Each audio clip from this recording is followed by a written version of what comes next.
because they believe that it's not. If you want to get kumbaga an academic writing, you should not include God. Because nowadays people have a different mindset of people who believe in God.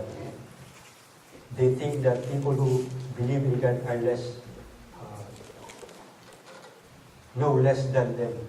Parang ganun, na kumbaga kulang na tayo sa kaalaman. That is the trend. But today, brothers and sisters, I will give you some examples where the Bible and what people discovered is in harmony, hindi sila contradict. Because a lot of people say that the Bible and science contradict, but even myself, in myself, when I search for, hindi pa ako part ng born again, naging rin ako like all of us, we want to find the truth, di ba?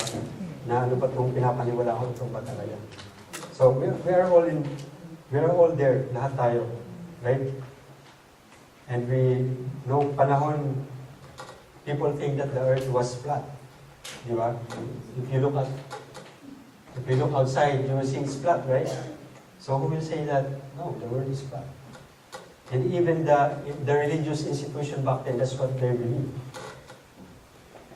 But then when people had learned, some learned that the world is not actually flat, it is round.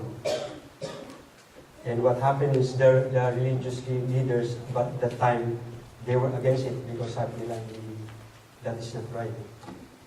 And because of that, even the people who believe in the Bible started to naging yung doubtful on the Bible itself.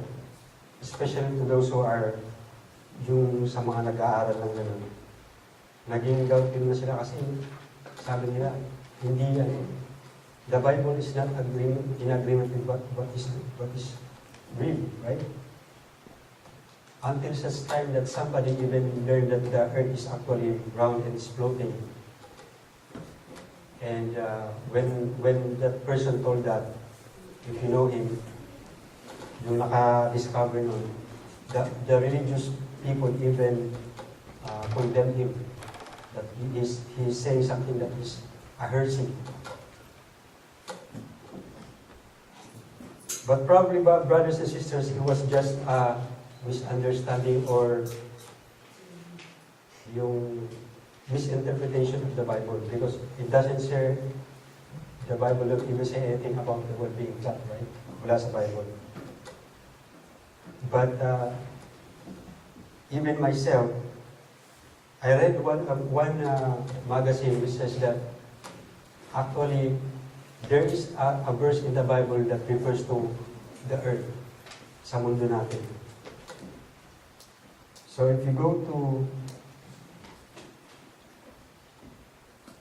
Job chapter 26, verse 7, you will see. It's regarding the earth. Job chapter...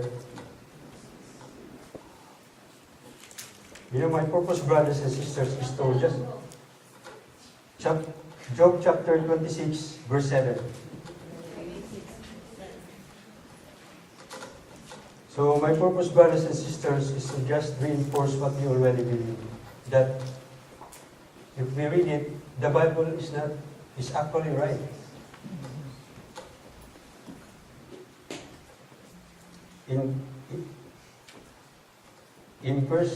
In Job chapter 26, verse 7, it says, it describes God hanging the earth on nothing. It was written thousands of years before astronomers and physicists discovered it. So bago pa malaman ng mga astronomer na ang mundo nakalutang sa space, the Bible has it already. Right? If you read it, brothers, did you see that? Yeah. Describes God hanging the earth for nothing. And that is true, right? So if you think about it, the science in the Bible does not really contradict. Another misunderstanding probably of the Bible is the age of the earth. A lot of people think that it was 6,000 years old, right? And when right now a lot of people, scientists say that it is so many years old. It's very, very old. And I remember we talked about this. I remember with Brother Adele, with another pastor, right? Brother Adele. And it doesn't really contradict because in verse 1 and 2 of the Bible, it's really a very long time. Yung from verse 1 and 2. In the beginning, God created the heavens and the earth. Now the earth was formless, empty, dark, and darkness was over the surface of the deep. And the Spirit of God was hovering over the waters. So if you see Genesis verse 1:1, the earth was already there. Only in verse 2 that God started to make changes in the earth.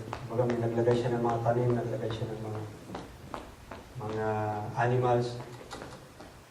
And a lot of even Bible scholars and people, pastors, said that, the verse 1 and 2 is a very long time.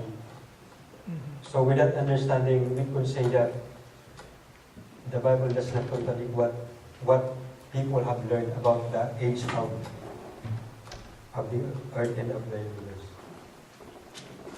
So although we'll not get too much into detail kasi masyado ng yan, di ba?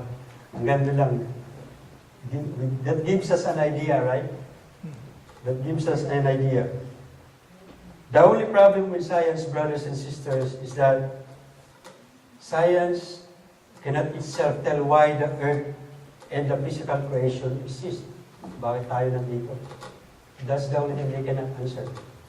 They can only answer the probable time when it started, but they cannot answer why. Why? Bakit ginawa ang mundo?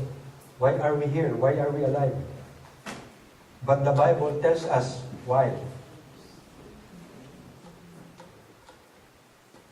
The Bible said in Revelation 4:11, "You are worthy, O Lord, to receive glory and honor and power, for you created all things, and by your will they exist and were created." And also in Psalm 115:16, it says, even the heavens are the Lord's, but the earth He has given to the children of men. Di ba? Because you remember in the Genesis, we'll see that the reason why God created the world, the earth, is because for men, right?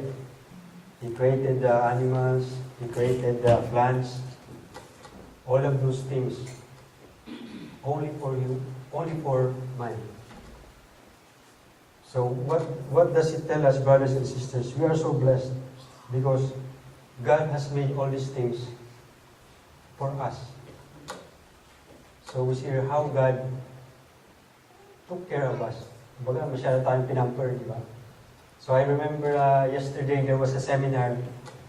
One of the person who was doing the seminar said, when Adam was there, the Lord asked him to name all the animals.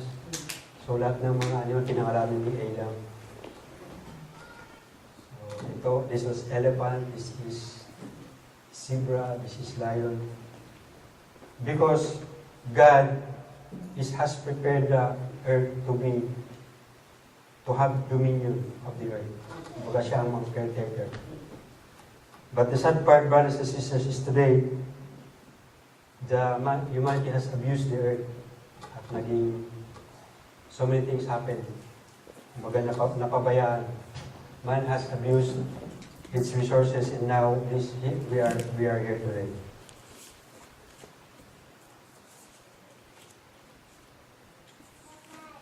Another thing that we can go, brothers and sisters, is archaeology. Ito yung mga hinuhukay sa lupa na tells us about the life of people back then. Because a lot of people now say that, the story in the Bible, they're not true. They didn't happen. Di naman talaga nangyari yan. People just made the names and make up stories. And that's what they think. That's why there are even people who read the Bible, they are not Christians, and they went to the places where this story happened, and then they tried to find anything about it. Kumbaga, nagpunta sila doon, nagkukay sila, para malaman nila kung ano ba itong mga tao na totoo ba talaga ito.